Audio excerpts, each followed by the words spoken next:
15 minutes. We've got to get 3 other coaches in here, and we're going to do one and done in terms of the questions. Any kind of follow-up just needs to be on that topic for clarification. We get so many people that want to ask questions, guys, that we just have to make a few changes. So we're going to open it up front row, right, Dom Taberi, WBNS.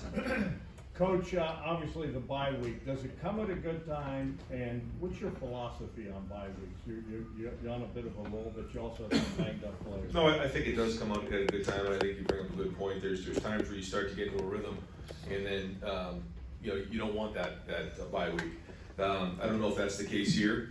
We're going to practice today, tomorrow, Thursday. Really put some good 3 days of practice in and keep grinding on this thing. But it does allow us to get a few guys healthy heading into the Iowa game. Right behind him, Clay Hall, WSYX. Looks like you're getting a lot of love nationally, pundits, whoever. I mean, do you subscribe to that Nick Saban rat poison type of thing? Well, I think our guys would tell you that it doesn't really matter other than winning the next game. I think the guys understand that. I don't think that any of the guys really even care about that because it doesn't matter. The only one that matters is the one at the end of the season. So, we have to keep winning, and that's all we're focused on right now, quite honestly. Front row right, Austin Ward, Rivals 97.1. Ryan, what's the structure for practice this week, and outside of getting healthy, what would you like to accomplish? Yeah, we're gonna practice today, tomorrow, Thursday, and then do our +1 like we typically do coming off of a bye week. So we want to, as a staff, look at what we've done, look at where we're headed, evaluate everybody in the program, and kind of see things we've done well and enhance those, but things that we need to improve on. We obviously want to get healthy, get some guys, back out in the field. Want to get some guys who are playing with a few things, healed up, and then continue to work good on good fundamentals and technique. As you get 5-6 games into the season, you can start to get scheme oriented, and we can't do that. So we're going to dive back into fundamentals, techniques, and try to identify the things that we're going to need to get done here in the home stretch. Right behind him, Bill Landis, Rivals.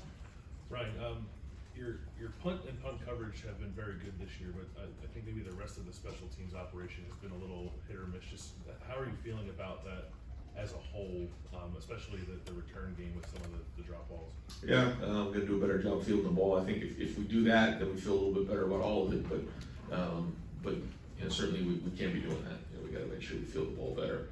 I think that's a good time right now to look at that and figure out if we have the right personnel in all groupings, and certainly in special teams as well.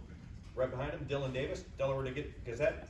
When you have a chance to get Common Core in the game, CJ's out and Kyle's in, how do you balance, giving him enough of the offense to see what you need to see because he might be a quarterback next year and also not want to be disrespectful? Well, it's obviously a good problem to have, don't get me wrong, but it is something that, you want to make sure you respect the game, and but at the same time, you do want to kind of get them going a little bit, and we tried to get that third down conversion. We got them on the outside the pocket on the naked. I thought he threw a nice ball there. We had the third down where he was reading the end. I thought maybe we could have done a little bit better job just across the board, not just him.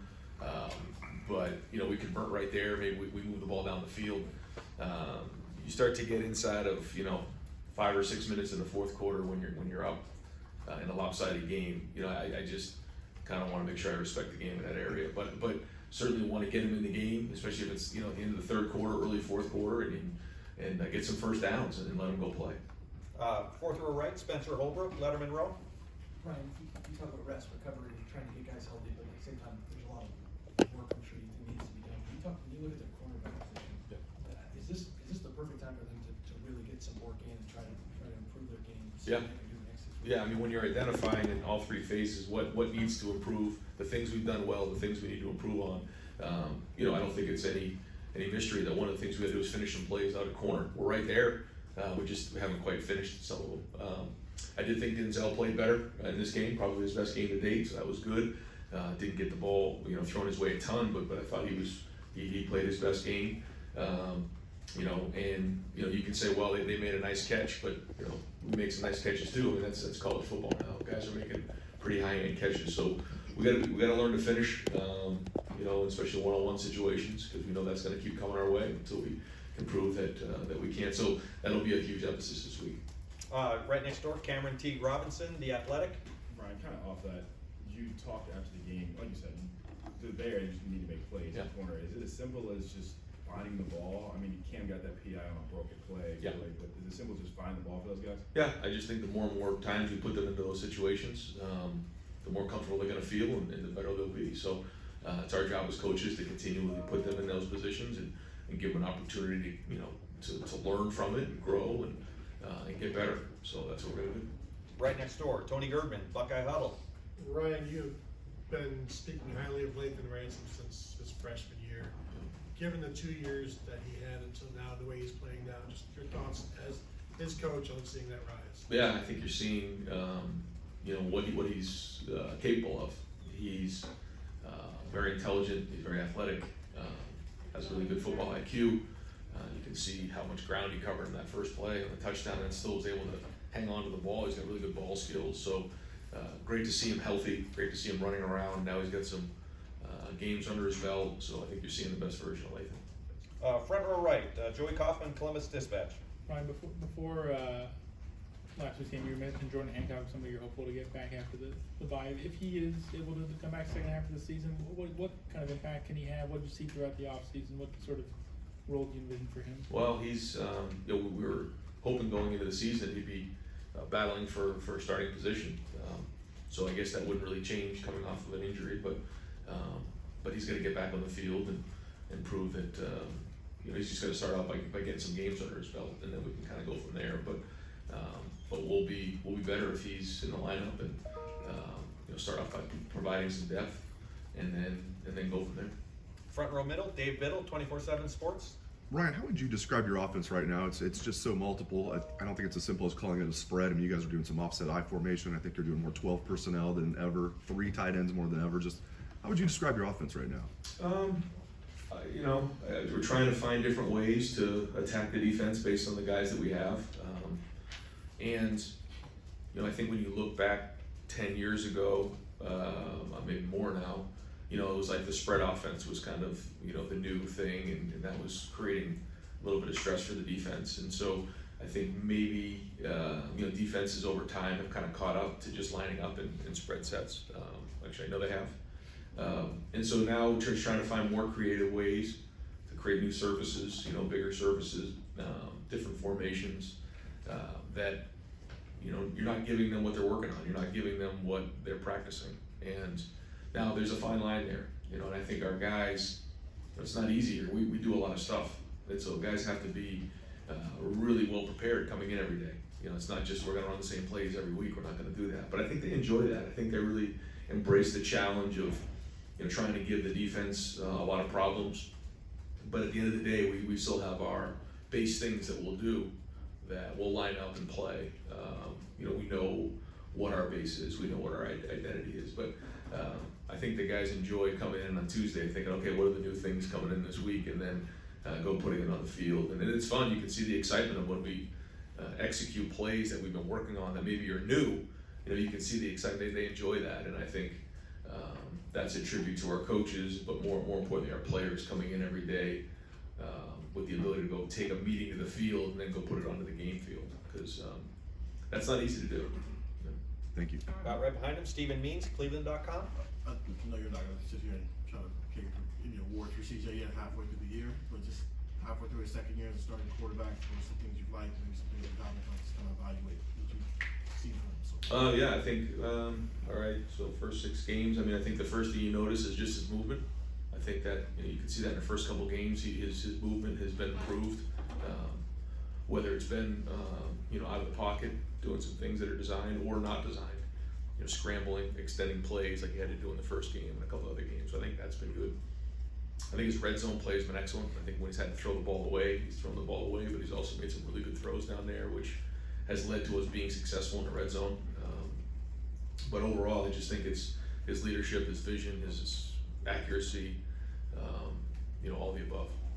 Right behind him, Dan Hope, 11 Warriors. Ryan, I heard you say on the radio last week that, you guys had a lot of injuries, and you've noticed that around the country, a lot of teams are having to play depth because of injuries. Do you think there's any reason why maybe there have been more injuries this year? Yeah, I don't know if I have the numbers or data to back that up. I don't, but it was something that I just kind of felt, and I don't know, but it does challenge your depth when you're in those types of situations. And I have been proud of the guys who had to step up, whether it's been in special teams or some different positions.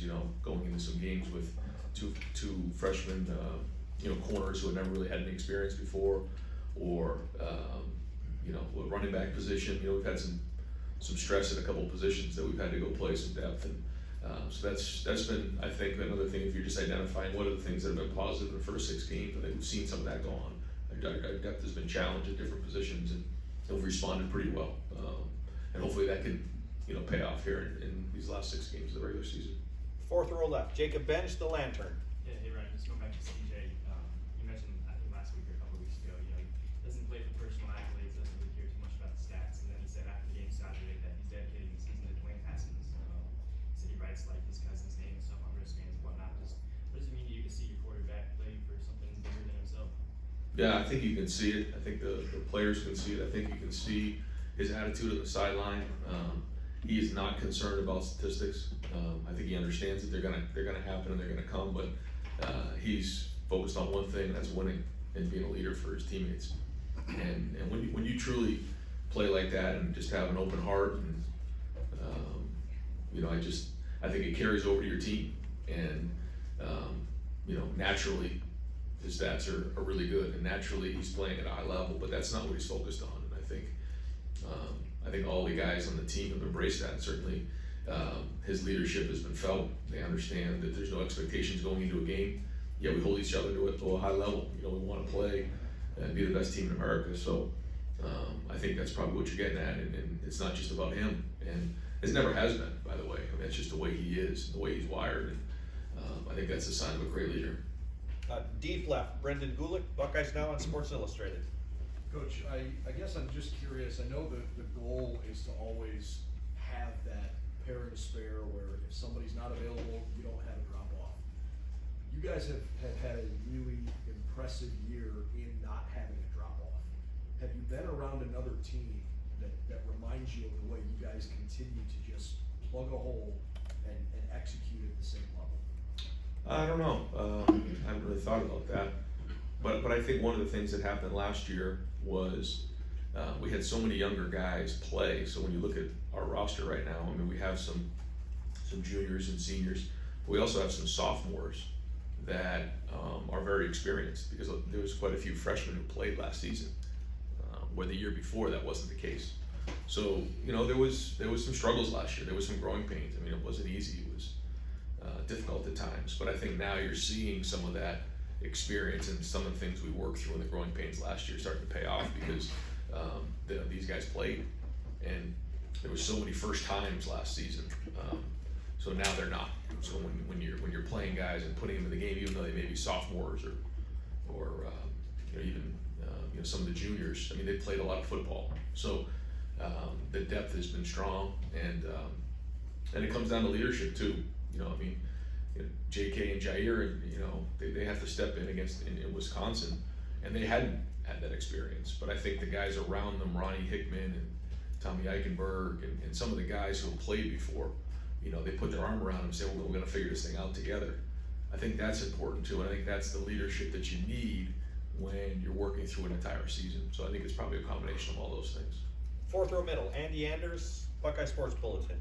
Yes, Ryan. So obviously, a big narrative coming in this year was being able to run the ball when you needed to on short yardage plays that the defense knows you're going to run the ball. You guys faced a 4th and 1 fairly early in this game while it was still a contest and converted. What made that play successful in as much detail as you can? It looked like there might have been a check at the line, and then how did that set up the touchdown pass to Julian Fleming that we could follow? Yeah, I mean, you never know how things are going to go, and that was one that I guess we had the quarter change. There was a timeout, I forget exactly, but there was a long time pondering over that one, because you go down one road, you say, okay, if we get this, and we go down the field and score, it turns into a 2-score game. You don't get it, they get the ball in plus territory, and I think at the time it was 21-13. So you just kind of go back and forth in your mind, and you know, I know how that goes. If you go for a 4th and 1, you get it, great call. If you don't, you know, what are you doing? So it's all about the execution. So then the conversation became, do we feel like we have a good play that we can run against the defense that we're expecting? And we thought we did. We thought we got ourselves into the right play there, and I think it was the next play we scored the touchdown on. So maybe those are the swing moments of a game that you got to have. You know, those game-altering plays, those gap plays that you got to be able to respond, and we did. And so then the whole game changes from there. At least that whole half did. And so that's something we're going to bring up in the meeting today when we talk about the game. Up right next door, Pat Murphy, 24/7 Sports. Ryan, you guys have talked about the balance at running back. We've talked about it a lot. But when you have guys that can go off the way that they have individually, how do you work with those guys to, I know they're selfless and you know, they don't mind giving up carries, but they also, you know, I assume want to be on the field as much as possible. How does that dynamic work with them, especially after they both have back-to-back big games? Well, I think that I think it's just unique. I think we've talked about this for a while, but they understand that they need each other, and they both, I don't think, are surprised when the other one's in there and that they run so well, and I think they make each other better. So I thought, you know, Dallin came in and did a nice job when he was in there. I thought we had an opportunity to get Xavier Johnson involved. We handed the ball to Emeka. We found different ways too to spread a couple carries around, which I think is good for the offense and healthy. But yeah, when you have Mayan and Trey both in there together, that you know, they have a couple different running styles as well, so that keeps the defense on its heels. And maybe even having a couple packages where they're both in there, you know. So once we get them healthy, that opens up a lot of doors for us. Front row middle, Bill Rabinowitz, Columbus Dispatch.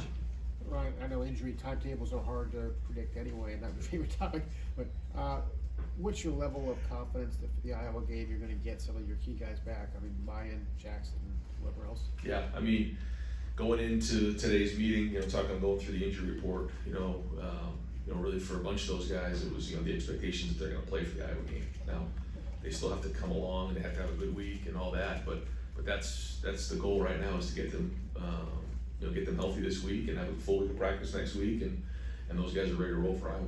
And are there guys that are long-term injuries that they're just not going to be back this year? Yeah, there are some. You know, like Mitchell Melton and Evan Pryor. Cam Babb, is that a possibility? Yeah, we're still hoping to get Cam Babb at some point. Probably not for the Iowa game, but we're hoping to get him back at some point this season. If there's anybody else, then we'll get with Jerry and try to figure out. Who's that? Yeah. Well, we still might be able to get him back later on. So That's it for the. I think that right now, yeah, that's probably the long term. And if there's any updates on that, we'll let you know. But right now, the rest of the guys we're expecting to have for the Iowa game, it'll be kind of based on how this week goes. Over here to the right, Tim May podcast, yeah. Letterman Row. Ryan, you know, like Dave Biddle asked you a while ago about the diversity of this offense and stuff, and like you said about the excitement of guys coming in on Tuesday, what's new. Do you and your staff, do you ever also think about how much you're overloading the defensive coordinator for the next week, or the next week you're watching that video? How much does that kind of come into play a little bit in a almost diabolical way? Well, yeah, I mean, you know what I'm saying? Sure. No, I think the more things that we can put on film, the more ways we can attack defenses, then the more stress we put on them. And I think that's the balance of like what's too much, where you can't execute anything. What's too simple, where teams can just tee off and see, okay, this is this set, there's the back right there, and here comes this. You know, so that's the balance you try to find. But when you have players, obviously you have the talent that our guys have, but have the football IQ to be able to take a play and put it on a field at a high level, like we saw this past week, man, that opens up a lot of options for us. And we're just blessed to have such great players, and the ability to process high levels of information. And it's your intent every week to have something fresh? I mean, oh yeah, yeah, more than one. Yeah. We've got time for two more. Second row, Doug Lesmerises, Cleveland.com. Trying to think how to explain this. So, you've been asked about Kyle McCord and trying to figure out how to play him at end of games a couple times. Sure. The backup's always one play away. It's a little more front of mind. Alabama just had to play a whole game with its backup quarterback. How much do live game reps in a blowout help a backup quarterback? How important are they in development compared to practice and everything else? And whenever we've asked you about it, you've brought up this idea of not wanting to be disrespectful at the end of games. And I think that makes a lot of sense in the non-conference, that kind of thing. Why is that front of mind for you in a conference game where, you know, you guys theoretically are all equal? Why is that still a factor for you? So the first part, I think, yeah, it is. I think it's good to get him in the game, get whoever in the game, whether it's the quarterback or anybody else. You know, just getting those game reps under your belt is different than in practice for sure. But that's just the way that I've always believed. You know, the game should be played. I think when you're rolling and you know you're in the third quarter, you're beginning of the fourth quarter, go play. But when you start to get towards the end of those games and they get a little lopsided, I just think that's the way to respect the game. And fourth row left, Nathan Baird, Cleveland.com. I just want to go back to the question about the cornerbacks. As you look ahead for what this next week needs to be for them, for Denzel and Cam, I guess, especially at the top of that list, do those guys need a lot more reps? Do those guys need a break? How do you sort of look at the week for them, just because that is the position that's maybe stood out? I think that these 3 days are great days to get better, and then you know, take a couple of days to catch their breath. But I think, yeah, we got to try to. The best way to coach is to put players in game situations. So how do we create those exact situations that have happened in the first 6 games, and then allow them the opportunity to find the ball? Simple as that. You know, it's not really complicated, but without, you know, doing it so much that we blow their doors off. You know, we got to make sure that we're keeping them healthy. But that's it. We just have to try to find a way to simulate the game and make it harder, make practice harder than the game, so that when they get there, they're ready to make that play. Coach, thank you very much. Thank you, Brian.